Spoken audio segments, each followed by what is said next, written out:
গত ৩০শে মার্চ ২০২৪ দুপুর ১:৩০ নাগাদ আমরা এসে পৌঁছেছিলাম নিউ দীঘা আর উদয়পুরের মাঝামাঝি ওশিয়ানা গেস্ট হাউসে। এটা ওয়েস্ট বেঙ্গল স্টেট ফিশারিজ ডিপার্টমেন্টের প্রপার্টি।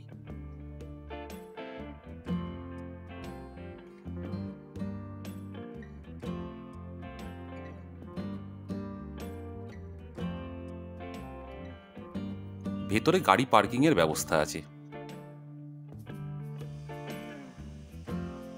কম্পাউন্ডটা বেশ বড়।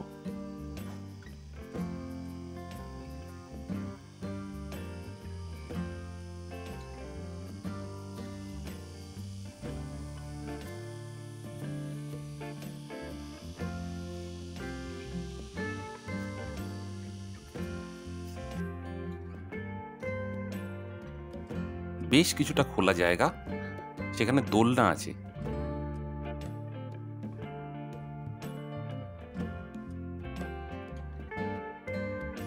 একটা বড় পুকুরও আছে।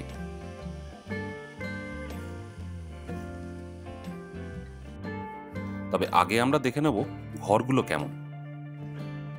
এখানে সব ঘরই এসি, নন এসি কোনো ঘর নেই। ঘরগুলো খুব সুন্দর করে সাজিয়ে রেখেছেন। বেশ বড় বিছানাটা, একটা সোফা আছে, এলইডি টিভি আছে যেটা আমরা কখনো চালাইনি, আছে একটা ড্রেসিং টেবিল,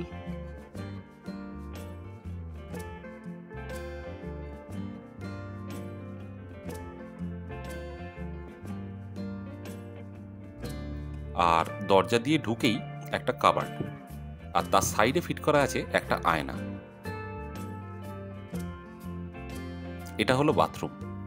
গিজার আছে, যদিও এখন আমাদের সেটা লাগছে না। এই ঘরগুলোর ভাড়া 2200 প্লাস জিএসটি। এখানে 1700 টাকা থেকে শুরু করে 2200 টাকা পর্যন্ত বেশ কয়েক রকম ক্যাটাগরির রুম রয়েছে।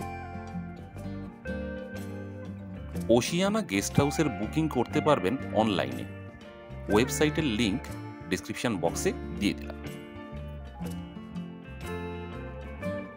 একটা ক্রোম ব্রাউজারে wbsfdcltd.com খুলে নিন। তারপর লোকেশনে গিয়ে ওশিয়ানা গেস্ট হাউস সিলেক্ট করুন। চেক ইন আর চেক আউট ডেট সিলেক্ট করে নিন। তারপর নাম্বার অফ গেস্ট, মানে কতজন অ্যাডাল্ট আর চাইল্ড থাকবেন সেটা সিলেক্ট করে নিন। তারপর বুক নাও বাটন ক্লিক করুন।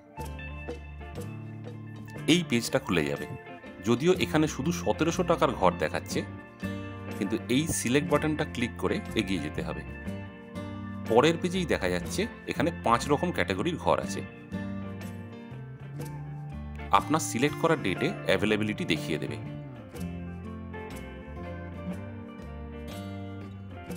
এরপর নিচে স্ক্রল করে আপনার পছন্দ মতো ক্যাটাগরির ঘর সিলেক্ট করে নিন।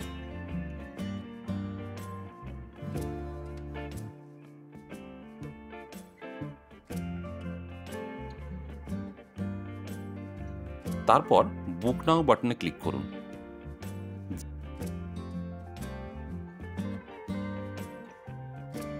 জিএসটি সমেত আপনার পেয়েবল অ্যামাউন্ট দেখিয়ে দেবে।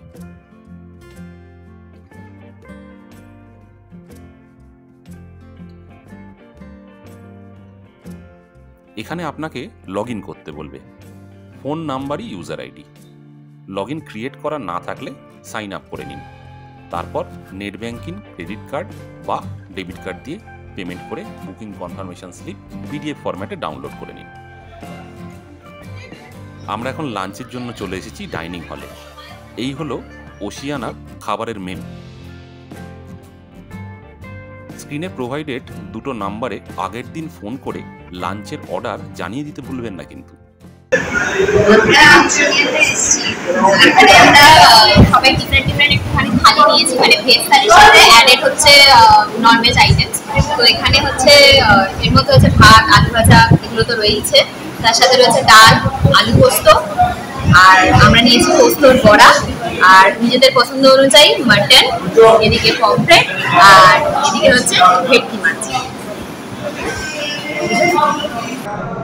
এটা পোস্তর তরকারি, একদম ঘরোয়া রান্না হয়েছে, খুব সুন্দর, একদম স্পাইসি নয়, খাঁটি ঘটি বাড়ির ছেলে।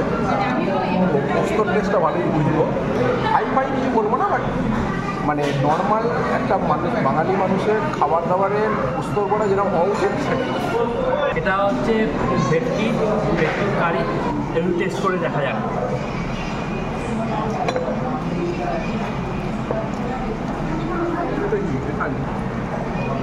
দারুণ ফাটাফাটি। ভেটকিটা একটু দেখা যাক।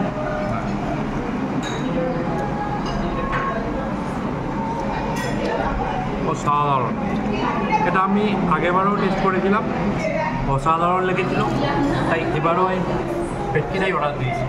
দুর্দান্ত, এটা একটা মাস্ট রেকমেন্ডেড আইটেম। এটা আর আমার একটা অ্যাডজেক্টিভ ব্যবহার করলে দেখি একটু টেস্ট করে কেমন।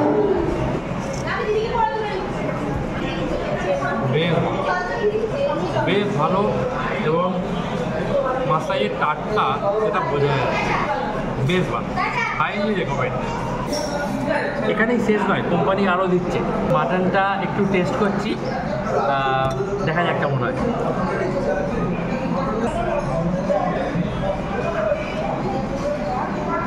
অসাধারণ, মাটনের সেদ্ধটাও খুব ভালো, সেদ্ধটাও খুব ভালো, রীতিমতো সেদ্ধ হয়ে যাচ্ছে। দারুণ দারুণ। আচ্ছা, ওভারঅল ফিডব্যাক যদি হয়, মাটনটা সেরা। যদিও এক্সপেক্ট করেছিলাম যে ফিশের আইটেমটার টেস্ট বেটার হবে, কারণ এটা ফিশারিসে যেহেতু একটা প্রপার্টি, গল্প করেছে। আর এটা কি এলো? চাটনি এলো এটা। তারপরে আমি ভেটকিটাকে রাখবো লাস্টে পমফ্রেট। পমফ্রেটটা হয়তো আরেকটু টেস্ট হলে ভালো। আচ্ছা, বিকেলবেলা আমরা চললাম সমুদ্রের ধারে। ওশিয়ানা গেস্ট হাউস থেকে মাত্র 400 মিটার দূরেই আছে সমুদ্র।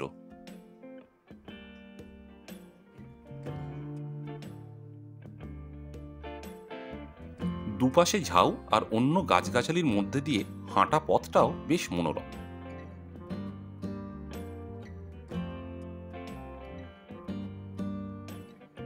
সমুদ্রের পাড় দিয়ে হাঁটার জন্য বাঁধানো রাস্তা আর বসার জায়গা রয়েছে।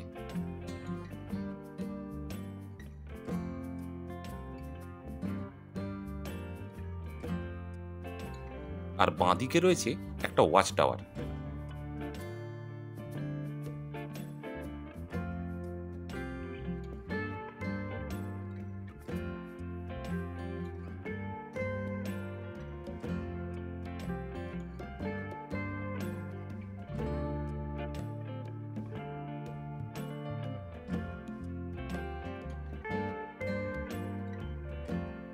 সাগর পাড়ে খানিকক্ষণ বসে আড্ডা দেওয়ার পর আমরা বিচে নেমে আরেকটু সমুদ্রের কাছে এগিয়ে গেলাম।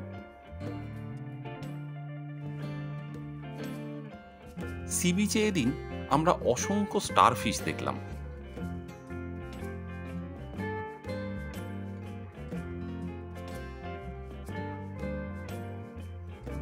এই বিচের বাঁদিকেই রয়েছে নিউ দীঘা বিচ, যেখানটা আলো জ্বলছে।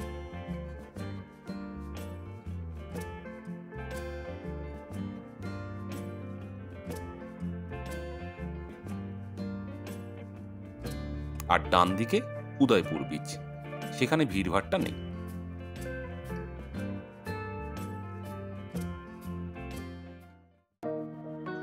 আজকের এপিসোড এই পর্যন্তই।